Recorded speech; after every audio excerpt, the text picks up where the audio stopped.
Hello and welcome back to ICS learning platform. तो कैसे हैं आप सब लोग? आई होप सब लोग अच्छे होंगे, मज़े कर रहे होंगे और अपने माँ बाप का नाम रोशन कर रहे होंगे। तो ये हमारी प्रोबेबिलिटी की लास्ट क्लास होने वाली है कंसेप्चुअल वाइज, अगर टॉपिक वाइज देखें हम। ठीक है, क्वेश्चंस वाली अलग है क्लास। तो अभी तक हमने जितनी भी प्रोबेबिलिटी पढ़ी दैट वाज वन साइड, और अब जो आज जो टॉपिक पढ़ने वाले हैं जिसका नाम है बेस थ्योरम या टोटल प्रोबेबिलिटी, वो एक तरफ है। ये थोड़ा सा डिफ़िकल्ट लगता है बच्चों को, क्योंकि इसके जो फॉर्मूलेज हैं या इसके जो कंसेप्ट हैं एनसीईआरटी में, वो काफ़ी टिपिकल या फिर काफ़ी मुश्किल तरीके से एक्सप्लेन करने की कोशिश की गई है, क्योंकि वो बहुत डेप्थ में चले गए हैं और उनका फोकस फॉर्मूले पे रहता है। हमारा फोकस किस पे रहेगा? क्वेश्चन की डिमांड क्या है और उसका आंसर कैसे निकालेंगे। ठीक है, पहले एक बार थोड़ा सा समझ भी लेंगे कि बेस थ्योरम क्या और किस टाइप के क्वेश्चंस देगी हमें, और कैसे क्वेश्चंस मिलेंगे, और कैसे हमें बेस थ्योरम के फॉर्मूलेज अप्लाई करने हैं। और मैं तो ये कहता हूँ फॉर्मूले अप्लाई करने की ज़रूरत भी नहीं है, अगर हमारा इंट्यूशन ठीक काम करता रहा है अब तक, तो अब इस टॉपिक में भी अपने इंट्यूशन से ही हम उस क्वेश्चन को सोल्व कर लेंगे। ठीक है, और मैं इस बात की गारंटी देता हूँ कि एनडीए के आपको पेपर में without any break, without any gap, Bayes theorem का क्वेश्चन तो आपको देखने को मिलेगा ही मिलेगा। ठीक है, चलिए देखो, ऐसा है कि अभी तक अगर हमने कोई एग्जांपल लिया, मान लो हमने एक बैग लिया, उस बैग में कुछ ग्रीन बॉल्स हैं, कुछ येलो बॉल्स हैं या कुछ ब्लू बॉल्स हैं, और उस बैग में से हम एक बॉल विड्रॉ करते थे और ये जानना चाहते थे कि ग्रीन बॉल के होने की प्रोबेबिलिटी कितनी है। या फिर जब हमने क्वेश्चंस के परमुटेशन वाले, तो वहाँ पे हमने दो बॉल को विड्रॉ किया और ये जानना चाहते थे कि दोनों ग्रीन होंगी, दोनों येलो होंगी, या एक ग्रीन और एक येलो होगी, इस बात की प्रोबेबिलिटी कितनी है। उस टाइप के क्वेश्चंस जो है परमुटेशन से सोल्व किए जा सकते थे। ठीक है, फिर हमने बाइनोमियल डिस्ट्रीब्यूशन पढ़ा कि एक बैग है उसमें 1000 बॉल है और हमने 300 बॉल विड्रॉ कर ली या 10 बॉल विड्रॉ कर ली, और 10 की 10 ग्रीन होंगी या रेड होंगी, इस बात की प्रोबेबिलिटी कितनी है। तो वहाँ पे नंबर ऑफ ट्रायल्स बहुत बढ़ गया था और उस वजह से हमने बर्नौली डिस्ट्रीब्यूशन का फॉर्मूला यूज़ किया। अब नया क्या होने वाला है? अभी तक जितने भी केसेस थे वहाँ पे सिर्फ एक ही बैग था और उसमें अलग अलग टाइप की बॉल्स होंगी। अब क्या होने वाला है, हमारे पास जो बैग होंगे वो भी 2 या 3 होंगे। ठीक है, मतलब कि आपके सामने 2 बैग होंगे और आप बाहर से देख के नहीं बता पाएंगे कि कौन सा बैग में कौन सी बॉल है। ठीक है, हाँ, आपको ये बता दिया जाएगा कि बैग 1 में आपके पास 4 रेड हैं, 5 ग्रीन बॉल हैं। बैग 2 में लेट से आपके पास 3 रेड है, 7 ग्रीन है, और बैग 3 में आपके पास लेट से 2 रेड है और 6 ग्रीन है। ऐसा आपको बता दिया जाएगा। फिर क्वेश्चन क्या दिया जाएगा कि आपने रैंडमली, तीनों में से रैंडमली एक बैग को सिलेक्ट किया। मान लो तीनों में से कोई एक बैग सिलेक्ट हो गया, हमें नहीं मालूम ये कौन सा बैग सिलेक्ट हुआ है, फर्स्ट, सेकंड या थर्ड। फिर उस बैग में से एक बॉल निकाली गई और वो बॉल ग्रीन होगी या येलो होगी या रेड होगी, उस बात की प्रोबेबिलिटी क्या है। ठीक है, तो अभी तक जो क्वेश्चन थे उनमें सिर्फ एक ही बैग था, उस बैग में से हम बॉल विड्रॉ कर रहे थे, 1 2 3 या 4 5। अब बैग भी 2 3 हो गए हैं। पहले उन 2 या 3 बैगों में से एक बैग को सिलेक्ट किया जाएगा, फिर उस एक बैग में से बॉल सिलेक्ट की जाएगी और उसकी प्रोबेबिलिटी पूछी जाएगी। तो यहाँ पे हमारे दो कंसेप्ट आ जाते हैं, बेस थ्योरम और टोटल प्रोबेबिलिटी। एक एग्जाम्पल लेते हैं और फिर समझते हैं कि टोटल प्रोबेबिलिटी में क्या पूछा जाएगा और बेस थ्योरम में क्या पूछा जाएगा। ठीक है, तो ये हम एक एग्जाम्पल ले रहे हैं, जैसे कि मैंने आपको एक बैग वाला एग्जाम्पल दिया, तो कुछ कुछ वैसा ही एग्जाम्पल ले रहा हूँ। हमारे पास बैग 1 है, इसके अंदर क्या है, 3 तो ग्रीन बॉल्स हैं और हमारे पास 4 जो है वो येलो बॉल्स हैं। ठीक है, इसी तरीके से हमारे पास जो है बैग 2 है और बैग 2 के अंदर जो हमारे पास 5 ग्रीन बॉल्स हैं और हमारे पास 4 जो हैं वो येलो बॉल्स हैं। ठीक है, अब क्वेश्चन ऐसे है कि रैंडमली एक बैग सिलेक्ट हुआ, रैंडमली जो है हमने 1 बैग को सिलेक्ट किया। ठीक है, उसमें से एक बॉल को विड्रॉ किया गया। ठीक है, अब 2 टाइप के क्वेश्चन बनेंगे यहाँ पे। पहला टाइप का जो क्वेश्चन होगा वो ये होगा कि find the probability that this one ball withdrawn is green. ठीक है, ये बॉल जो हमने विड्रॉ की है ये ग्रीन होगी, इस बात की प्रोबेबिलिटी कितनी है।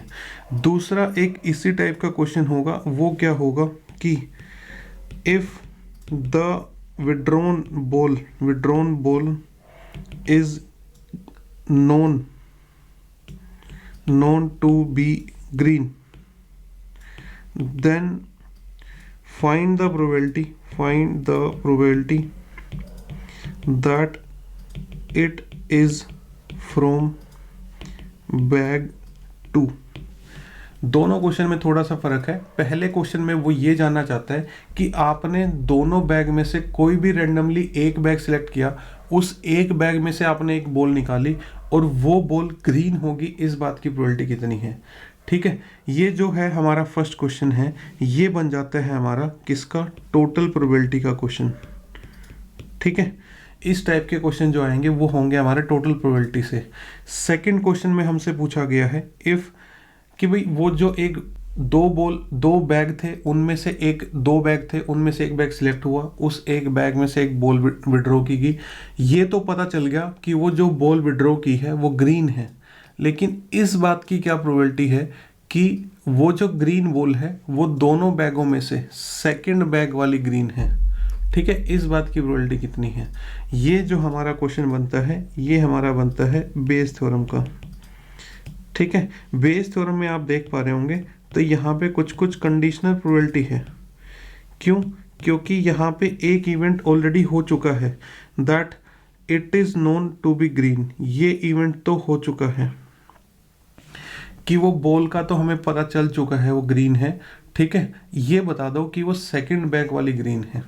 ठीक है, तो जो बेस थ्योरम है वो हमारा कुछ कुछ कंडीशन प्रोबेबिलिटी वाला कंसेप्ट उसमें लगेगा। ठीक है, पहले हम फर्स्ट क्वेश्चन को सोल्व करने की कोशिश करते हैं। ठीक है, तो आपको ये दोनों क्वेश्चन समझ में आ गए होंगे। ठीक, तो मैं इनको यहाँ से हटा के इनको शॉर्ट में लिख देता हूँ ताकि हमें स्पेस मिल जाए। और जो है एक क्वेश्चन हमने लिया था टोटल प्रोबेबिलिटी का, that one ball withdrawn is green, इस बात की प्रोबेबिलिटी कितनी होगी। और सेकंड क्वेश्चन हमने लिया था कि बॉल इज ग्रीन, ठीक है, it is from bag 2, bag 2 वाली ग्रीन है, इस बात की प्रोबेबिलिटी कितनी होगी। ठीक है, पहले फर्स्ट क्वेश्चन को आंसर करने की कोशिश करते हैं। देखो भाई, ये हम हैं जो एक्सपेरिमेंट कर रहे हैं। ठीक है, बेस थ्योरम के क्वेश्चन या टोटल प्रोबेबिलिटी के क्वेश्चन हमेशा एक फ्लो चार्ट बना के करना, आपके सुपर इजी तरीके से वो क्वेश्चन सोल्व हो जाएगा। हमने एक्सपेरिमेंट किया, एक्सपेरिमेंट जब हम कर रहे थे तो हो सकता था हम बैग 1 सिलेक्ट कर लें, या दूसरा चॉइस थी हमारे पास कि बैग 2 सिलेक्ट कर लें। ठीक है, एक बात बताओ, बैग 1 और बैग 2 ऐसा दिया हुआ क्वेश्चन में कि दोनों आइडेंटिकल हैं, बाहर से देखने पे दोनों आइडेंटिकल हैं, तो दोनों को चूज करने की कितनी कितनी प्रोबेबिलिटी है। भाई मेरे सामने दो एक जैसे बैग रखे हैं तो मैं किसी को भी चूज कर सकता हूँ, तो दोनों की प्रोबेबिलिटी जो है वो कितनी हो जाएगी, 1/2 1/2। ठीक है, चलिए फिर बैग 1 में से क्या हो सकता था, ग्रीन बॉल भी निकल सकती थी, और बैग 1 में से हो सकता था येलो बॉल भी आ सकती थी। ठीक है, इसी तरीके से बैग 2 में से भी ग्रीन बॉल आ सकती थी, और बैग 2 में से येलो बॉल भी आ सकती थी। ठीक है, अब ये बताइए बैग 1 में से ग्रीन बॉल के आने की प्रोबेबिलिटी कितनी है। ग्रीन बॉल के आने की प्रोबेबिलिटी जो बैग 1 है, ये हमारा बैग 1 है और ये हमारा बैग 2 है। ठीक है, तो यहाँ पे बैग 1 में से ग्रीन बॉल के आने की प्रोबेबिलिटी जो है वो 3/7 है, क्योंकि यहाँ पे 3 ग्रीन बॉल्स हैं और अगर हम टोटल काउंट करें तो वो 7 बॉल्स हैं। इसी तरीके से बैग 2 में से ग्रीन बॉल के आने की प्रोबेबिलिटी कितनी है, वो हमारे पास है 5/9। ठीक है, क्योंकि यहाँ पे ग्रीन 5 दिखाई दे रही हैं और टोटल जो है हमारे पास 9 है। अब फर्स्ट क्वेश्चन पे आ जाते हैं। फर्स्ट क्वेश्चन कहता है कि हमने दोनों बैग में से एक रैंडमली एक बैग सिलेक्ट किया और फिर उस सिलेक्टेड बैग में से एक बॉल सिलेक्ट की और वो बॉल ग्रीन हो सकती है, इस बात की प्रोबेबिलिटी कितनी है। ठीक है, तो ये टोटल प्रोबेबिलिटी का इसलिए है क्योंकि वो ये जानना चाहता है कि ग्रीन बॉल कहाँ कहाँ से आ सकती है टोटल केसेस में, उन सारे केसेस की प्रोबेबिलिटी बता दीजिए। ठीक है, उसने ये नहीं कहा कि बैग 1 वाली जाननी है मेरे को, बैग 2 वाली जाननी है। उसने कहा भाई मेरे को तो ग्रीन बॉल की प्रोबेबिलिटी बता दो, चाहे वो कहीं से भी आए, चाहे वो बैग 1 से आए, 2 से आए, कहीं से भी आए, ग्रीन बॉल की प्रोबेबिलिटी बता दो। तो यहाँ पे आप ये देखिए, ग्रीन बॉल आपको किस किस रूट से मिल सकती है। ग्रीन बॉल आपको इस रूट से मिल सकती है और ग्रीन बॉल आपको इस रूट से मिल सकती है। इन दोनों रूट की जो रूट्स मतलब इन दोनों रास्तों से आपको ग्रीन बॉल मिल सकती है। तो इन दोनों रास्तों से ग्रीन बॉल के मिलने की प्रोबेबिलिटी आप कैसे निकालेंगे, देखिए। आप 1/2 को 3/7 से मल्टीप्लाई कर दीजिए, 1/2 इंटू 3/7 प्लस इस 1/2 को इस 5/9 से मल्टीप्लाई कर दीजिए, दैट इज़ 1/2 इंटू 5/9। इसको सिंप्लीफाई करके आपका आंसर हो जाएगा नंबर 1 कंप्लीट। फर्स्ट आंसर आपका कंप्लीट हो जाएगा। हमने इस क्वेश्चन में क्या किया, ग्रीन बॉल जहाँ जहाँ जिस जिस रास्ते से या जिस जिस रूट से आ सकती थी उस रूट की प्रोबेबिलिटी हमने कैलकुलेट कर ली। कैसे कैलकुलेट की, इस 1/2 को इस 3/7 से मल्टीप्लाई किया और इस 1/2 को इस 5/9 से मल्टीप्लाई किया और दोनों केसेस को ऐड कर दिया। देखो मल्टीप्लाई इसलिए किया, ये वाली जो ग्रीन बॉल है, ये वाली जो ग्रीन बॉल है, ये वाली, ये कब सिलेक्ट होगी, ये तब सिलेक्ट होगी जब बैग 1 सिलेक्ट होगा, जब बैग 1 सिलेक्ट होगा और उसमें से ग्रीन बॉल सिलेक्ट होगी। बैग 1 के सिलेक्ट होने की प्रोबेबिलिटी 1/2 और उसमें से ग्रीन बॉल सिलेक्ट होने की प्रोबेबिलिटी 3/7। और एंड का मतलब क्या होता है, मल्टीप्लाई, तो इसलिए हमने यहाँ पे इन दोनों को क्या कर दिया, मल्टीप्लाई। इसी तरीके से ये वाली जो ग्रीन बॉल है ये किस तरीके से आ सकती है, ये आ सकती है हमारी बैग 2 सिलेक्ट होके एंड उसके बाद ग्रीन बॉल सिलेक्ट होके। तो यानी कि बैग 2 की प्रोबेबिलिटी 1/2, एंड का मतलब मल्टीप्लाई, और ग्रीन बॉल यहाँ से आने की प्रोबेबिलिटी 5/9, और यहाँ पे हमने इन दोनों को मल्टीप्लाई कर दिया। इन दोनों आंसर्स को बीच में हमने प्लस क्यों किया, प्लस इसलिए किया भाई या तो ये काम होगा या ये काम होगा, दोनों काम नहीं होंगे, दोनों में से एक ही काम होगा। या तो बैग 1 वाली ग्रीन बॉल निकल के आएगी या बैग 2 वाली ग्रीन बॉल निकल के आएगी। ठीक है, दोनों बैग तो नहीं सिलेक्ट होंगे ना, एक ही बैग सिलेक्ट होगा। तो इनके बीच में क्या है, और के लिए हम हमेशा से जानते हैं क्या आएगा, प्लस आएगा। ठीक है, तो इस तरीके से हमने फर्स्ट आंसर कर लिया कंप्लीट। अब आ जाती है बारी सेकंड आंसर की।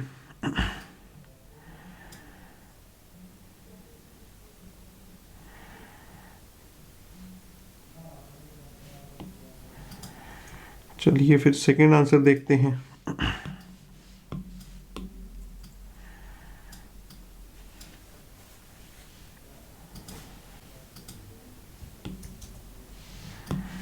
सेकंड क्वेश्चन में कहा गया कि बॉल जो है ये तो पता चल गया ग्रीन है, आप ये बता दो कि वो बैग 2 वाली ग्रीन है।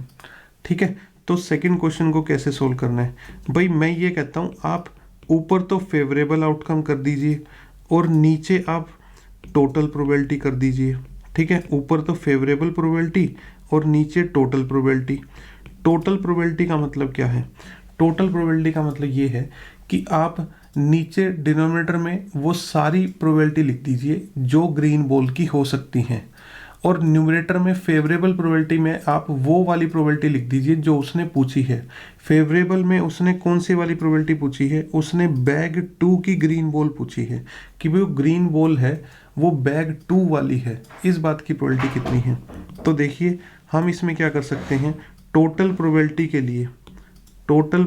के लिए हम ये पूरा का पूरा जो आंसर फर्स्ट क्वेश्चन में हम कैलकुलेट किया है ये यहाँ पे हम लिख देंगे 1/2 इंटू 3/7 प्लस 1/2 इंटू 5/9। डिनोमिनेटर में हम क्या लिखेंगे, ग्रीन बॉल जहाँ जहाँ जिस जिस रास्ते से आ सकती है वो सारे पॉसिबल केसेस की प्रोबेबिलिटी हम डिनोमिनेटर में डाल देंगे, total probability of green ball.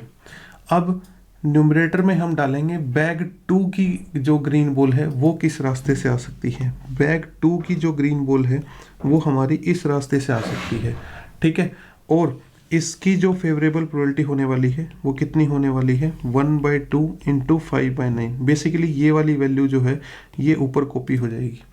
तो सेकंड क्वेश्चन का जो आंसर बनता है वो बनता है 5/18 डिवाइडेड बाय 3/14 प्लस 5/18। ठीक है, इसको सिंप्लीफाई करके हमारा फर्स्ट क्वेश्चन कंप्लीट हो जाएगा जो बेस थ्योरम का क्वेश्चन है। ठीक है, सेकंड वाला हमारा बेस थ्योरम का क्वेश्चन है, फर्स्ट वाला हमारा टोटल प्रोबेबिलिटी का क्वेश्चन है, और इसी तरीके के क्वेश्चन हमें देखने को मिलेंगे। ठीक है, चलिए अब क्वेश्चन करते हैं। जैसे कि हमारा ये क्वेश्चन कहता है अ bag contains 4 red and 4 black balls, another bag contains 2 red and 6 black balls. तो पहले हम अपने बैग बना लेते हैं। ये हमारा बैग 1, इसमें हमारे पास हैं 4 रेड। ठीक है, 4 तो है हमारे पास रेड बॉल इसमें, और इसमें हमारे पास हैं 4 ब्लैक बॉल्स, तो 4 ब्लैक बॉल्स। तो ब्लैक बॉल को हम ऐसे लिख लेते हैं। फिर दूसरा जो बैग है हमारे पास वो भी ड्रॉ कर लेते हैं, बैग 2। उसमें हमारे पास जो है रेड बॉल्स है हमारे पास 2, और ब्लैक बॉल्स जो है वो कितनी है 6। फिर उसने कहा आगे क्वेश्चन में 1 of 2 bags is selected at random, दोनों में से हमने रैंडमली कोई एक बैग सिलेक्ट किया। A ball is drawn from the bag which is found to be red, और वो दोनों सिलेक्टेड बैग में से उस बैग में से हमने एक बॉल निकाली और पता चल गया कि वो बॉल कौन सी है, रेड बॉल है। ठीक है, तो जो हमने रैंडमली एक बैग सिलेक्ट किया उसके बाहर जो हमने बॉल निकाली वो पता चल गया कि वो रेड बॉल है। तो क्वेश्चन कहता है find the probability that the ball drawn is from first bag. अब इस बात की प्रोबेबिलिटी पूछी है कि ये जो बैग है, इस बात की प्रोबेबिलिटी बता दो कि ये फर्स्ट बैग है, इस बात की प्रोबेबिलिटी। ठीक है, तो ये क्वेश्चन जो बना ये बेस थ्योरम का क्वेश्चन बना, कंडीशन प्रोबेबिलिटी वाला। ठीक है, तो देखते हैं हम कैसे कैसे कैलकुलेट कर सकते हैं इसको। तो फ्लो चार्ट बना के कीजिएगा सारे क्वेश्चंस। तो ये हैं हम जो एक्सपेरिमेंट कर रहे हैं, हमारे पास 2 चॉइसेस हैं। हम बैग 1 भी सिलेक्ट कर सकते हैं और बैग 2 भी। तो हम बैग 1 और बैग 2 दोनों बैग्स को सिलेक्ट कर सकते थे। अच्छा, बैग 1 को सिलेक्ट करने की प्रोबेबिलिटी भी कितनी है 1/2, और इसको भी सिलेक्ट करने की प्रोबेबिलिटी कितनी है 1/2। जब तक हमें गिवन नहीं होगा तब तक हम दोनों बैग्स की प्रोबेबिलिटी बराबर ही मानेंगे, क्योंकि दोनों बैग्स आइडेंटिकल होते हैं जनरली ऐसे क्वेश्चंस में। अब बैग 1 में से रेड बॉल भी बाहर आ सकती है, ठीक है, और ब्लैक बॉल भी बाहर आ सकती है। इसी तरीके से बैग 2 में से रेड बॉल भी बाहर आ सकती है, और बैग 2 में से जब कोई एक बॉल विड्रॉ की जाएगी तो वो ब्लैक भी हो सकती है। ठीक है, बैग 1 में से रेड बॉल के सिलेक्ट होने की प्रोबेबिलिटी कितनी है 4/8 यानी कि 1/2। ठीक है, और ब्लैक बॉल के सिलेक्ट होने की प्रोबेबिलिटी कितनी है अगेन 4/8 और 1/2।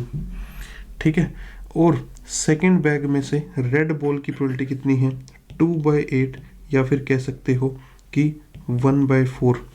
ठीक है, और ब्लैक बॉल की सिलेक्ट होने की प्रोबेबिलिटी कैसे होगी, वो आपकी होगी 6/8 यानी कि 3/4। अब जो क्वेश्चन है वो क्वेश्चन ये है कि हमें ये तो पता चल गया है कि बॉल इज रेड, ये इवेंट तो हो चुका है। इस बात की प्रोबेबिलिटी बता दो कि वो बैग 1 वाली है। तो अगेन हम यहाँ पे नीचे तो लिखेंगे total probability of red ball, total probability of red ball, और ऊपर लिखेंगे probability of red ball from bag 1। ठीक है, चलिए पहले डिनोमिनेटर लिख लेते हैं। डिनोमिनेटर में क्या करना होगा हमें, total probability of red ball, तो रेड बॉल तो इस रास्ते से भी आ सकती है।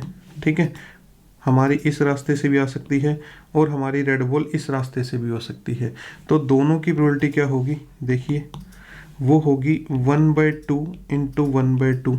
ये दोनों हम मल्टीप्लाई कर रहे हैं, इसको और इसको।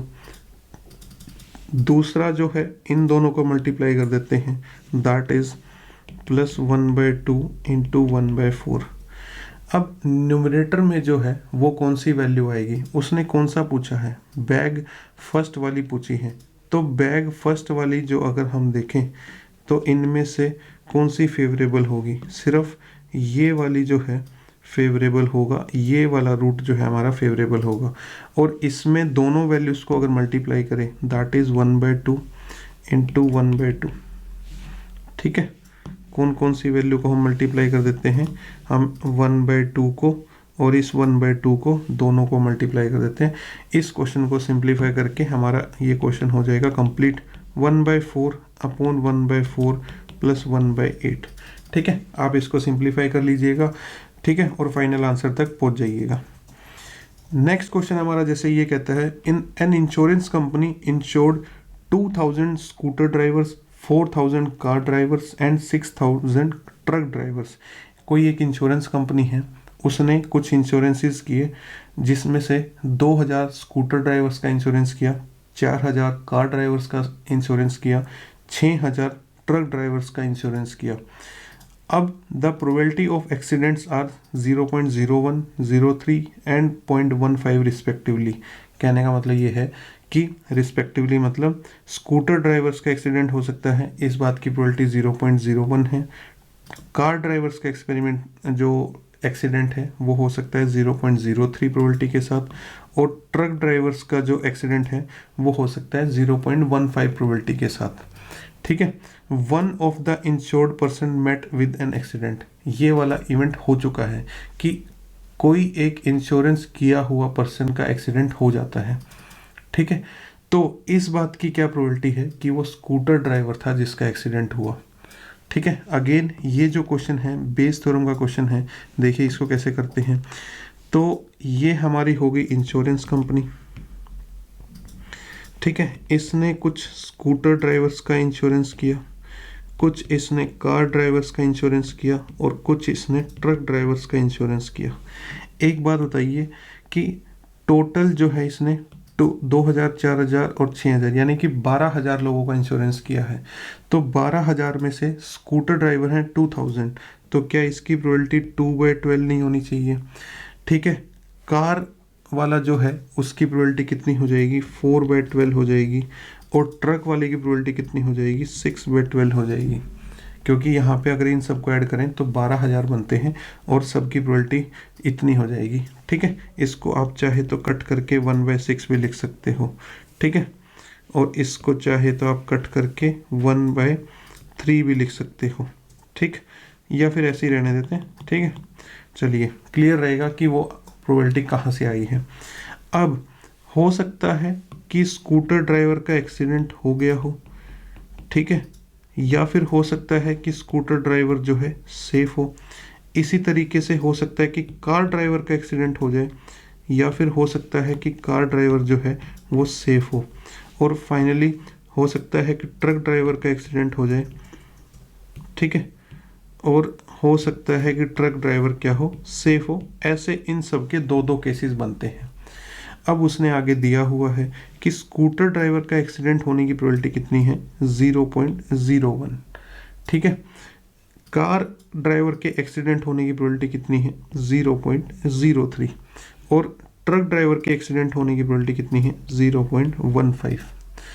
एक बात आप नोट कीजिएगा कि यहाँ पे इसने इनके सेफ रहने की प्रोबेबिलिटी नहीं दी है। एक तो क्वेश्चन में रिक्वायर्ड नहीं है तो इनकी ज़रूरत नहीं है कैलकुलेट करने की, बट किसी क्वेश्चन में अगर ज़रूरत पड़ भी जाए तो मैं आपको बता देता हूँ कैसे कैलकुलेट करनी है। ये देखो कि इसकी प्रोबेबिलिटी ये हमारी 0.01 है, तो यहाँ से 1 में से माइनस करके ये हमारी प्रोबेबिलिटी 0.99 जो है प्रोबेबिलिटी हो जाएगी। ठीक है, 1 में से माइनस कर दीजिए 0.01, तो आपकी इसकी प्रोबेबिलिटी आ जाएगी। ठीक है, क्योंकि इन दोनों प्रोबेबिलिटीज़ का सम 1 होना चाहिए, ऐसे ही इन दोनों प्रोबेबिलिटीज़ का सम 1 होना चाहिए, और इन दोनों प्रोबेबिलिटीज़ का सम 1 होना चाहिए। तो उस हिसाब से यहाँ की जो प्रोबेबिलिटी है वो 0.97 बन जाती है, और यहाँ की जो प्रोबेबिलिटी है वो 0.85 बन जाती है। अगर किसी क्वेश्चन में ज़रूरत पड़ जाए तो इनको ऐसे कैलकुलेट किया जा सकता है। इन सभी का आपस में सम कितना होना चाहिए, 1 होना चाहिए, और इन सभी का सम आपस में कितना होना चाहिए, 1 होना चाहिए। आप देख सकते हैं 2/12 प्लस 4/12 और प्लस 6/12, टोटल हमारा 12/12 बन रहा है। ठीक है, अब सिंस इनकी ज़रूरत नहीं है तो हम इनको हटा देते हैं, अदरवाइज़ हमारा डायग्राम जो है ख़राब हो जाएगा थोड़ा सा इससे। तो इनकी हमें नहीं ज़रूरत है तो इनको हम हटा रहे हैं यहाँ से। ओके,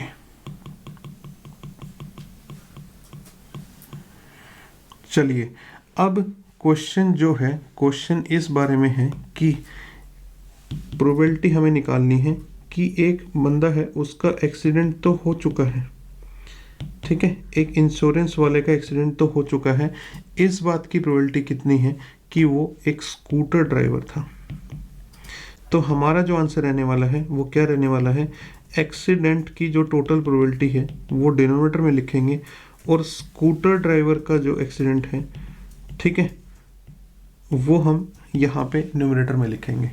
तो एक्सीडेंट की टोटल प्रोबेबिलिटी क्या होगी भाई, एक्सीडेंट का देख लीजिए किस किस रूट से आ सकता है, एक्सीडेंट यहाँ से हो सकता है, तो इसकी प्रोबेबिलिटी कितनी हो जाएगी, इसकी हो जाएगी 2/12 इंटू 0.01 प्लस, और एक्सीडेंट कहाँ से किस रास्ते से हो सकता है, एक्सीडेंट इस रूट से हो सकता है, तो इसकी प्रोबेबिलिटी 4/12 इंटू 0.03 हो जाएगी, और एक्सीडेंट किस रास्ते से हो सकता है, और वो हमारा इस जो है रास्ते से हो सकता है या रूट से, तो हम 6/12 इंटू 0.15, ठीक है, ये हमने जो जो पॉसिबल तरीके थे सबका हमने निकाल दिया। अब ये बताइए स्कूटर ड्राइवर का एक्सीडेंट का रास्ता कौन सा है, स्कूटर ड्राइवर का एक्सीडेंट का रास्ता ये और ये दोनों वैल्यूज़ मल्टीप्लाई होके आ जाएंगी, या फिर आप ये भी कह सकते हो ये वाली जो वैल्यू है ये न्यूमरेटर में कॉपी पेस्ट हो जाएगी, ठीक है। तो यहाँ पे हमारे पास आ जाएगा 2/12 और इंटू 0.01, और इसको सिंप्लीफाई करने का आपका काम है, सिंपल सी कैलकुलेशन है, और यहाँ से हमें आंसर मिल जाएगा इस क्वेश्चन का, ठीक है। चलिए एक और क्वेश्चन करते हैं। ये क्वेश्चन कहता है a manufacturer has 3 machines operators A B and C, 3 machine operator हैं। The first operator A produces 1% defective items whereas the other 2 operators B and C produce 5% and 7% items defective. A is on the job for 50% of the time, B is on the job for 30% of the time, C is on the job for 20% of the time. ठीक है, question finally क्या है कि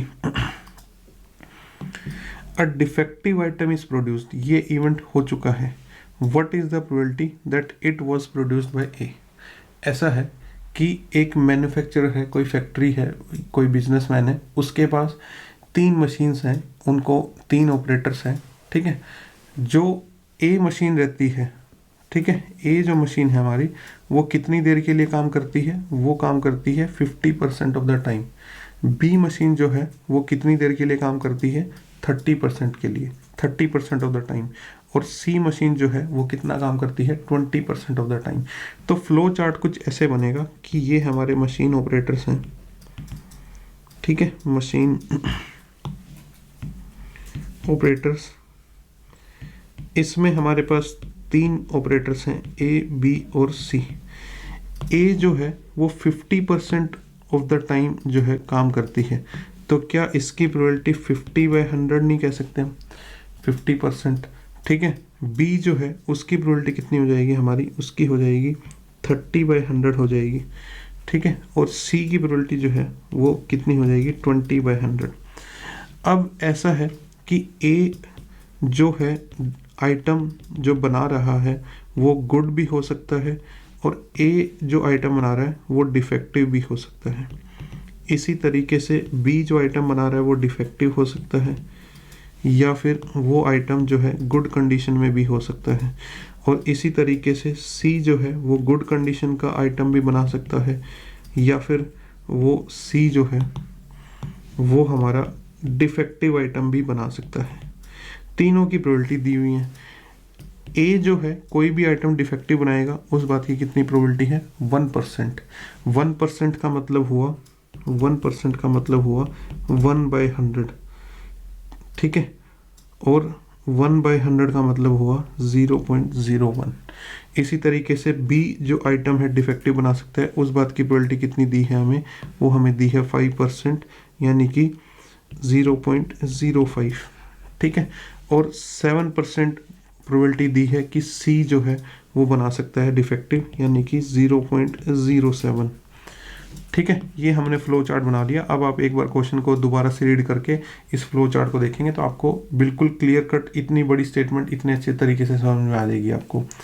अब जो question पूछा गया है वो हमसे पूछा गया है कि इस बात की प्रोबेबिलिटी बताओ कि आइटम जो है हमने, देखो उस मैन्युफैक्चरर ने जितने भी आइटम प्रोड्यूस किए उसने रैंडमली एक आइटम पिक किया और अब उसको ये तो पता चल गया कि ये डिफेक्टिव है।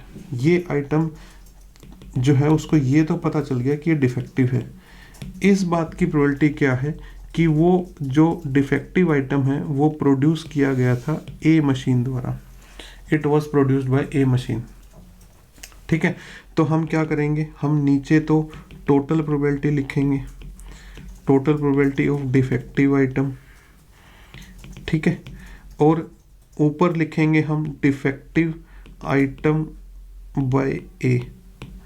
ठीक है, अब टोटल प्रोबेबिलिटी में डिफेक्टिव आइटम में क्या क्या आएगा भाई, देखो हम जो है 50/100 को इसके डिफेक्टिव की प्रोबेबिलिटी से मल्टीप्लाई कर देंगे तो ये हो जाएगा हमारा 1/2 इंटू 0.01। फिर हम क्या करेंगे, इस 30/100 को हम 0.05 से मल्टीप्लाई कर देंगे। ठीक है, तो ये हमारा हो जाएगा 3/10 इंटू 0.05। और फाइनली डिफेक्टिव आइटम कौन सा हो सकता है, ये सी वाला हो सकता है, तो इन दोनों को मल्टीप्लाई कर देंगे, दैट इज 20/100 या 1/5 कह सकते हैं इसको, 1/5। ठीक है, यहाँ पे प्लस आएगा,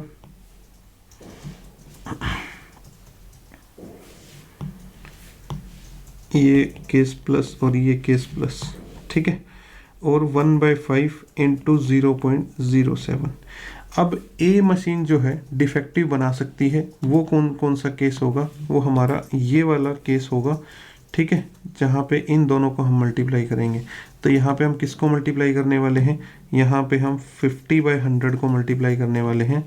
ठीक है, इसको हम मल्टीप्लाई करने वाले हैं किससे, 0.01 से न्यूमरेटर में, या फिर आप ये कह सकते हो कि ये वाली वैल्यू जो है आप न्यूमरेटर में कॉपी पेस्ट कर दीजिए, तो 1/2 इंटू 0.01।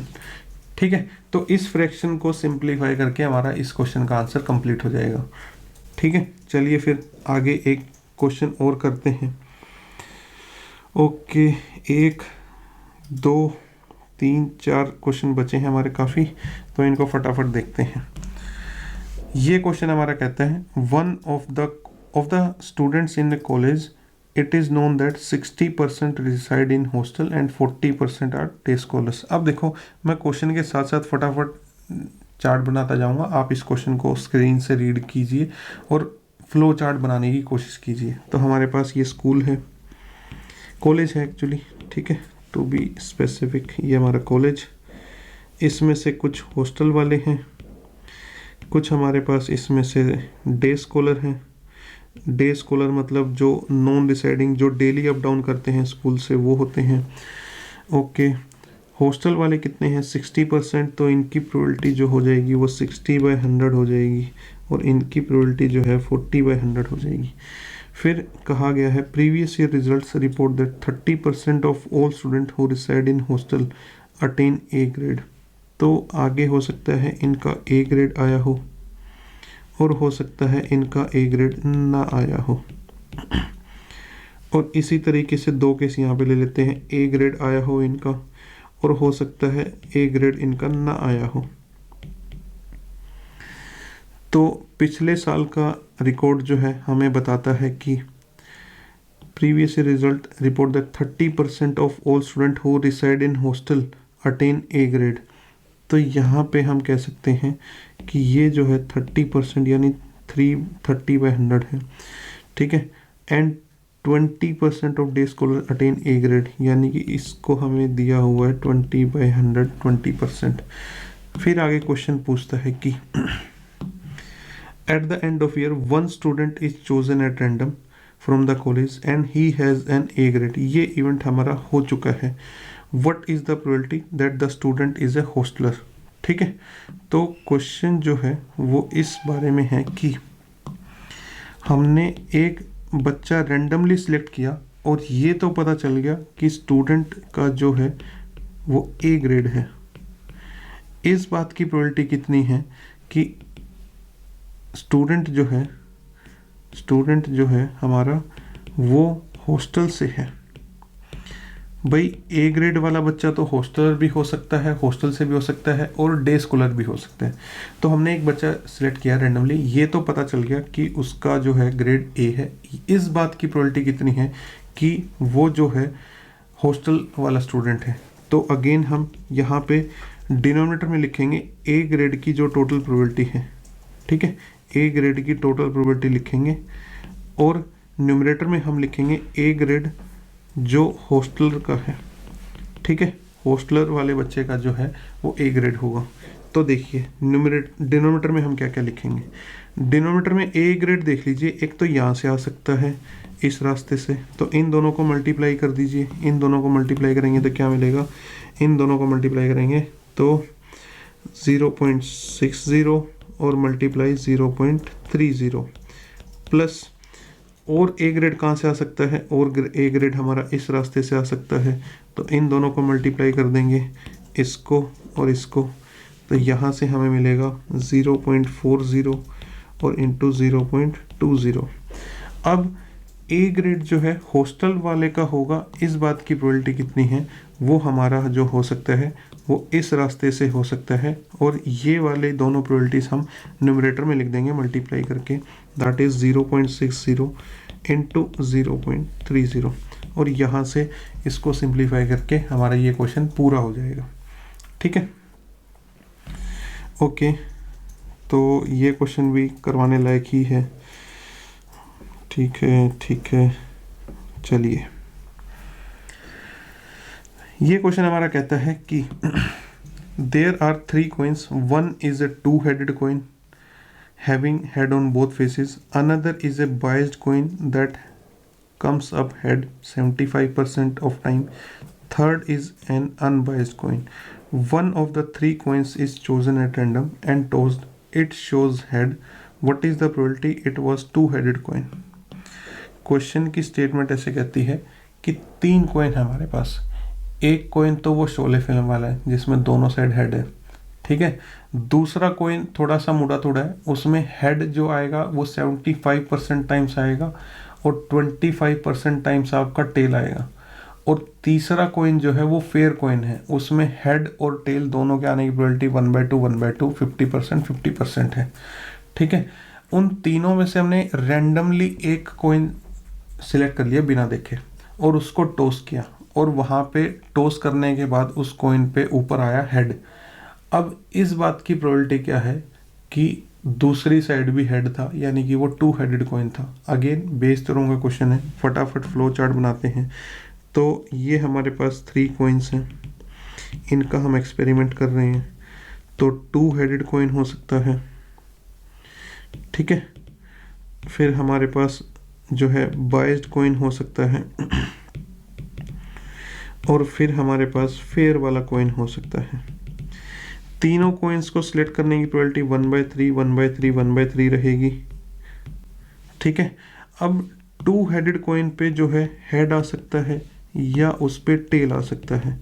इसी तरीके से बाइस्ड कॉइन पे भी हेड आ सकता है या हो सकता है टेल आ सकता है, और इसी तरीके से फेयर कॉइन पे हेड आने के चांसेस हैं या फिर हेड ना आने के चांसेस, यानी टेल आने के चांसेस हैं, ठीक है। अब देखिए यहाँ पे जो हेड आने के चांसेस हैं वो कितने हैं, यहाँ पे दोनों साइड हेड है तो 2/2 यानी कि 1 पूरा प्रोबेबिलिटी 1 हो जाएगी, और टेल आने के तो कोई चांसेस ही नहीं। यहाँ पे हेड आने के चांसेस कितने हैं 75% यानी कि 3/4, और टेल आने के चांसेस कितने हैं 1/4 25%। यहाँ पे दोनों के 1/2 हैं, ठीक है। भाई हर जगह हेड की बात हो रही है तो मैं इनको हटा देता हूँ, इनको सिर्फ मैंने लिखा था इसलिए ताकि आपको पता चल जाए किसकी कितनी प्रोबेबिलिटी होगी, ठीक है। अब क्वेश्चन ये है कि हमने कॉइन को उछाला, ये तो पता चल गया कि हेड आया है, ठीक है, हेड तो आ गया है।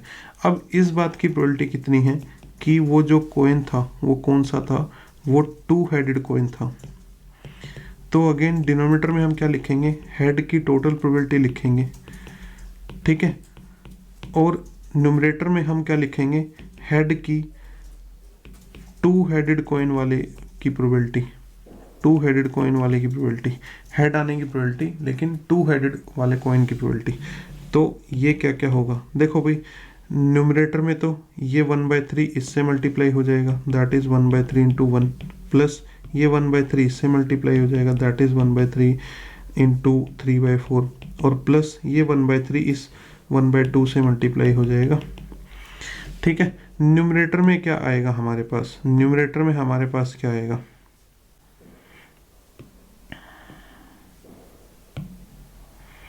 न्यूमरेटर में हमें चाहिए टू हेडेड कॉइन, तो कौन सा रास्ता है, सिर्फ यही एक रास्ता है हमारे पास, और इसकी प्रोबेबिलिटी कितनी हो जाएगी, 1/3 into 1।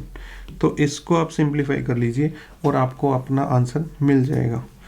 Moving on to next question. ये क्वेश्चन हमें कहता है, एक बार आप क्वेश्चन की स्क्रीन से इसकी स्टेटमेंट रीड कर लीजिए, मैं इसको फ्लो चार्ट इसका कंप्लीट करता हूँ। तो इस क्वेश्चन में कहा गया है, a laboratory blood test is 99% effective in detecting a certain disease when it is in fact present. भाई देखो कई बार क्या होता है कि कोई टेस्ट किया जाता है, तो टेस्ट जो है बायोलॉजिकल जो टेस्ट होते हैं हमारे लैब वगैरह में, इनके रिजल्ट हमेशा 100% करेक्ट नहीं होते हैं। कई बार ऐसा होगा कि आपके अंदर कोई डिजीज नहीं होगी तब भी वो पॉजिटिव आ जाएगा टेस्ट, और डॉक्टर बोलेगा कि आप तो बीमार हो, तो उसको बोलते हैं फॉल्स पॉजिटिव। और कई बार ऐसा होता है टेस्ट में कि आप सच में बीमार हो, आपके अंदर सच में कोरोना वायरस है और टेस्ट ने डिटेक्ट ही नहीं किया, उसको बोलते हैं फॉल्स नेगेटिव। ये दो एक मेडिकल टर्म्स हैं, फॉल्स पॉजिटिव और फॉल्स नेगेटिव। तो टेस्ट जो भी होते हैं वो 100% जो एक्यूरेट नहीं होते हैं, उनमें थोड़ी सी मार्जिन ऑफ एरर होता है थोड़ा सा। तो उसी की यहाँ पे बात की गई है। पहली लाइन में कहता है कि laboratory blood test is 99% effective in detecting a certain disease when it is in fact present. जब सच में जो डिजीज प्रेजेंट है तो अगर टेस्ट किया जाए तो वो टेस्ट जो है डिजीज को डिटेक्ट कर सकता है। इस बात की प्रोबेबिलिटी या चांसेस कितने हैं, 99%, ठीक है। तो फिर उसके बाद कहते हैं however the test also yields a false positive result for 0.5% of the healthy person. मतलब कि फॉल्स पॉजिटिव क्या है कि पर्सन हेल्दी है उसके बाद भी टेस्ट पॉजिटिव आ गया, पॉजिटिव मतलब बीमारी, टेस्ट पॉजिटिव मतलब बीमारी, तो उसके बाद भी उसने पॉजिटिव दिखा दिया, इस बात की प्रोबेबिलिटी दी हुई है। फिर उसने कहा है कि with the probability 0.05 the test will imply he has the disease, ठीक है। अच्छा ये इसी को एक्सप्लेन किया गया, ये ठीक है, ये ब्रैकेट में है ये लाइन, तो इसी को एक्सप्लेन किया गया, ये एक ही बात बोल रहे हैं। इसके बाद जो नेक्स्ट लाइन लिखता है वो ये लिखता है if 0.1% of the population actually has the disease, what is the probability a person has the disease given that the test is positive। मतलब कि प्रोबेबिलिटी इस बात की पूछी है कि ये तो पता चल गया है कि टेस्ट पॉजिटिव है, ठीक है, इस बात की प्रोबेबिलिटी क्या है कि पर्सन जो है उसको एक्चुअल में डिजीज है, ठीक है। ये है हमारा क्वेश्चन। एक बार हम इसका फ्लो चार्ट बनाते हैं फिर आपको अच्छे से समझ में आएगा। लेट्स से हमारी ये पॉपुलेशन है भाई, ठीक है, ये हमारी पॉपुलेशन है, इसमें से कुछ पॉपुलेशन डिजीज्ड हैं, कुछ लोग ऐसे हैं जिनको बीमारी है, और कुछ लोग ऐसे हैं जो हमारे क्या हैं, हेल्दी हैं, ठीक है, हेल्दी हैं। इसने कहीं ना कहीं इसके बारे में बता रखा है कितने हेल्दी हैं और कितने जो हैं डिजीज्ड हैं।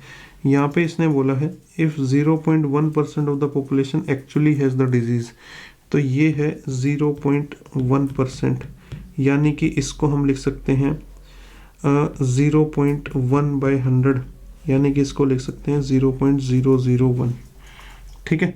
0.1% का मतलब हुआ 1/1000, ठीक है, या फिर 0.001। तो इसको मैं सिर्फ इतना ही लिख देता हूँ यहाँ पे, कितना, 0.001। 1 में से माइनस करेंगे तो आपको इसको 1 में से माइनस करेंगे तो 0.001 999 जो है इसकी प्रोबेबिलिटी आपको पता चल जाएगी। तो हमारी पॉपुलेशन में से कोई अगर रैंडम पर्सन उठाएंगे उसको डिजीज होगी, इस बात की प्रोबेबिलिटी 0.001 है, और हेल्दी की प्रोबेबिलिटी कितनी है 0.999। ठीक है, क्योंकि उसने ये डाटा हमें दिया हुआ 0.1% को डिजीज है। चलिए अब आगे बात कर लेते हैं। आगे बढ़ने से पहले मैं फ्लो चार्ट कंप्लीट कर लेता हूँ। उनका अगर टेस्ट किया जाए, डिजीज वालों का और हेल्दी वाले लोगों का टेस्ट किया जाए, तो हो सकता है जो टेस्ट है वो पॉजिटिव आए और हो सकता है टेस्ट जो है नेगेटिव आए। इसी तरीके से यहाँ पे हो सकता है टेस्ट पॉजिटिव आए और यहाँ से हो सकता है टेस्ट नेगेटिव आए।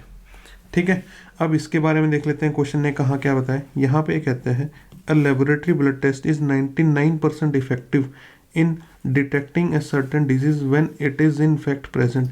जब सच में डिजीज प्रेजेंट है, यानी कि वो यहाँ की बात कर रहे हैं, यहाँ पे वो लोग हैं ना जिनको सच में डिजीज है, तो इनका जो टेस्ट पॉजिटिव आएगा उस बात की प्रोबेबिलिटी कितनी है 99% कि सच में डिजीज है और टेस्ट भी पॉजिटिव आया है। इस बात की प्रोबेबिलिटी कितनी होगी 99%, या कह सकते हैं 0.99। चलिए फिर कहता है कि test also yields a false positive result for 0.5% of healthy person. इनका भी टेस्ट पॉजिटिव आ सकता है हेल्दी पर्सनस का, कितनी प्रोबेबिलिटी के साथ 0.5% के साथ, या फिर ये कह सकते हैं 0.005।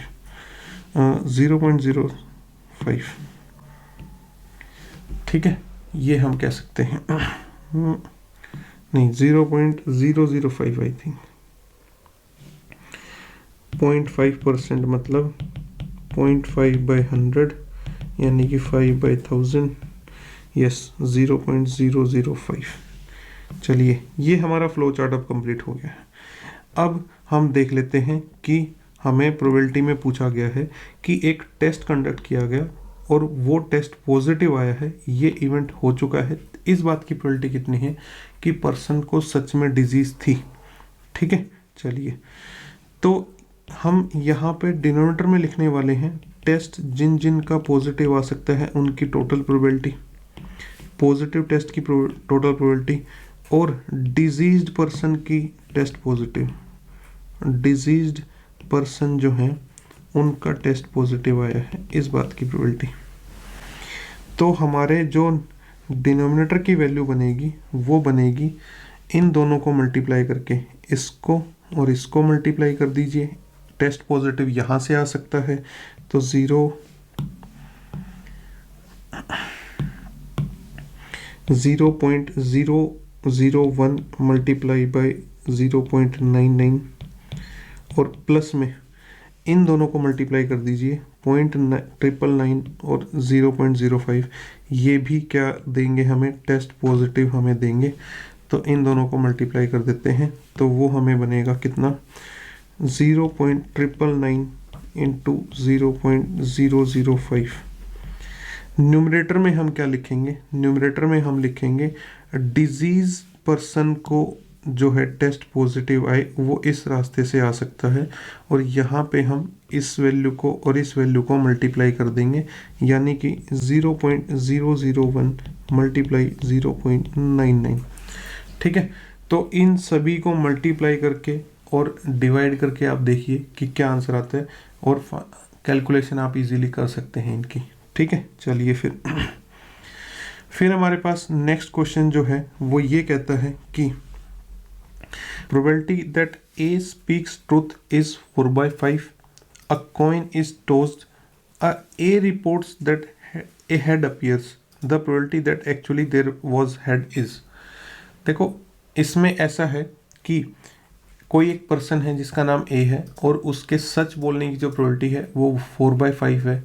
ठीक है, उसके जो झूठ बोलने की प्रोबेबिलिटी कितनी हो जाएगी 1/5। एक बार यहाँ तक का फ्लो चार्ट मैं बना देता हूँ कि कोई पर्सन है, ठीक है, हो सकता है कि वो जो है सच बोले और हो सकता है कि वो जो है झूठ बोले, लाई करे।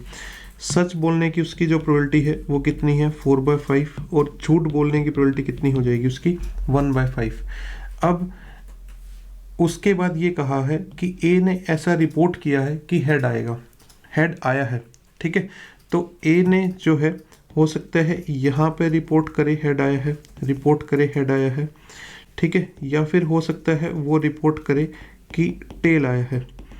इसी तरीके से इस केस में भी वो रिपोर्ट कर सकता है कि हेड आया है और वो ये भी रिपोर्ट कर सकता है कि टेल आया है, ठीक है। देखिए मैं इन केसेस को कट कर देता हूँ क्योंकि इन केसेस का क्वेश्चन में कहीं पे भी डिस्कशन नहीं है, सिर्फ हम ये कर लेते हैं कि उसने हेड को रिपोर्ट किया है। अब देखो एक कॉइन पे हेड या टेल आने की प्रोबेबिलिटी कितनी है, 1/2 1/2। तो उसने जो हेड को रिपोर्ट किया है वो 1/2 होगा, ये भी 1/2 होगा, हेड को रिपोर्ट किया है ये भी 1/2 होगा और ये भी 1/2 होगा, ठीक है। चलिए हमें इनकी नहीं ज़रूरत है तो इनको हम थोड़ी देर के लिए हटा देते हैं, ठीक है। ये या आप रखना चाहो तो इनको रख लेते हैं, सिर्फ इनको थोड़ा सा है कट कर देते हैं यहाँ से, इनकी हमें ज़रूरत नहीं है। चलिए अब क्वेश्चन जो है वो ये कहता है कि प्रोबेबिलिटी इस बात की बताओ कि हेड तो रिपोर्ट हो चुका है, हेड इज रिपोर्टेड, ठीक है। इस बात की प्रोबेबिलिटी बताओ कि एक्चुअल में हेड था, ठीक है। तो हम क्या करेंगे, टोटल प्रोबेबिलिटी निकाल लेंगे, total probability of head reports, head reported की, ठीक है। और हम न्यूमरेटर में रख देंगे वो प्रोबेबिलिटी जहाँ पे एक्चुअल में जो है हेड था और रिपोर्ट भी क्या हुआ था, हेड ही हुआ था, ठीक है। चलिए देखिए हेड आने की जो प्रोबेबिलिटी है टोटल वो कहाँ कहाँ से कैलकुलेट हो सकती है, वो देखिए आप 4/5 को 1/2 से मल्टीप्लाई कर दीजिए तो कितना आएगा, 4/5 इंटू 1/2 प्लस इस 1/5 को इस 1/2 से, यहाँ पे भी वो हेड को रिपोर्ट कर सकता है, ठीक है। तो 1/5 को 1/2 से मल्टीप्लाई कर दीजिए। अब सच में हेड आया है वो कौन सा तरीका है, देखिए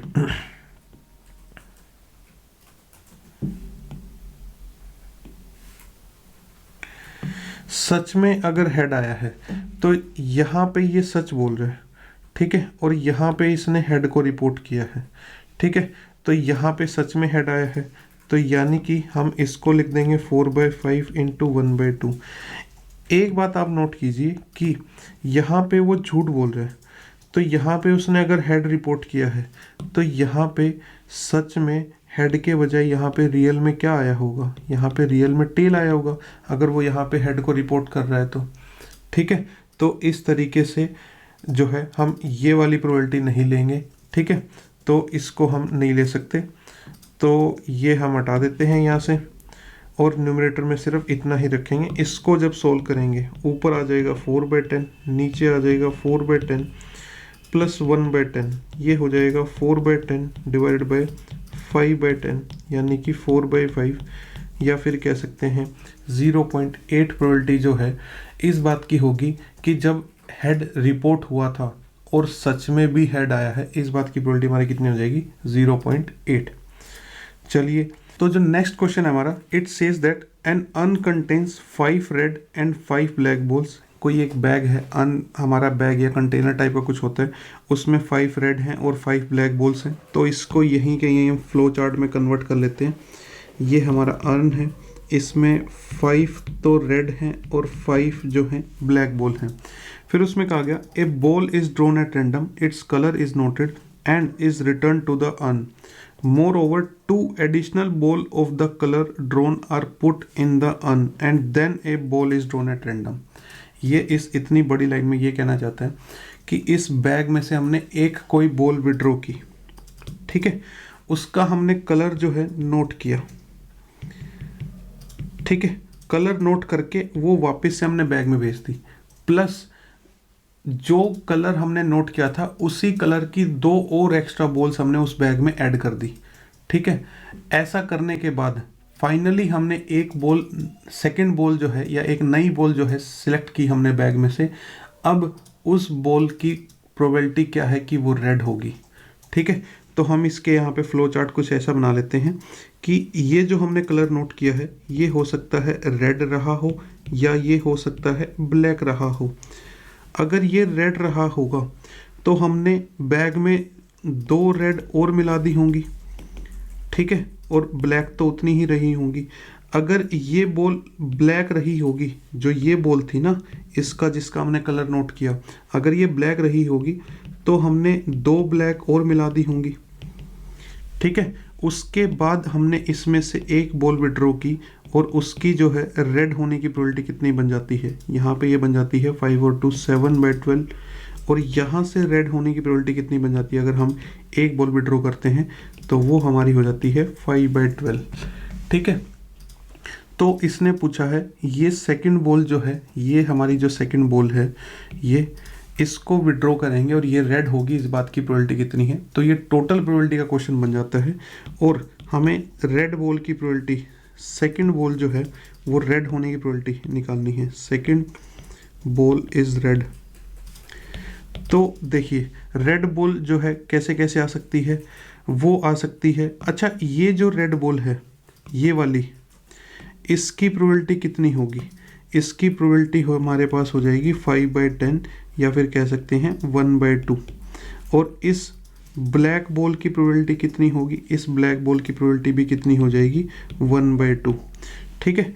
तो रेड बॉल की प्रोबेबिलिटी कैसे आएगी, इस 1/2 को इस 7/12 से मल्टीप्लाई कर देंगे, तो 1/2 इंटू 7/12 प्लस इस 1/2 को इस 5/12 से मल्टीप्लाई कर देंगे, यानी कि 1/2 और इंटू 5/12, दोनों में से 1/2 कॉमन लेंगे और 7/12 प्लस 5/12 हमारे पास फाइनल आंसर कितना आ जाएगा 1/2। तो 1/2 प्रोबेबिलिटी होगी ऐसा इस एक्सपेरिमेंट करने के बाद सेकंड बॉल जो हमने विड्रॉ की वो रेड होगी, ठीक है। तो इसके साथ हमारे जो बेस थ्योरम है वो भी हमारी कंप्लीट हो गई है। प्रोबेबिलिटी जो पूरा का पूरा टॉपिक है वो हमारा कंप्लीट हो गया है, हमने सारे कंसेप्ट कवर कर लिए हैं। अब हम एक सेपरेट क्लास में प्रोबेबिलिटी के जो है प्रीवियस ईयर के जो एनडीए के जो प्रीवियस ईयर क्वेश्चंस हैं उनको हम डिस्कस करेंगे। टिल देन आप अपनी साइड से इंश्योर कीजिए कि आपको हर कंसेप्ट अच्छे से क्लियर है, सभी कंसेप्ट से जुड़े हुए जो हमने एग्जांपल डिस्कस किए हैं वो आपको अच्छे से समझ में आ गए हैं। अगर आपको लगता है कि कोई वीडियो दोबारा से देखने की ज़रूरत है तो प्लीज़ उसको दोबारा से देखिए, अच्छे से समझिए, ठीक है। तो till then you keep learning and keep smiling. Thank you.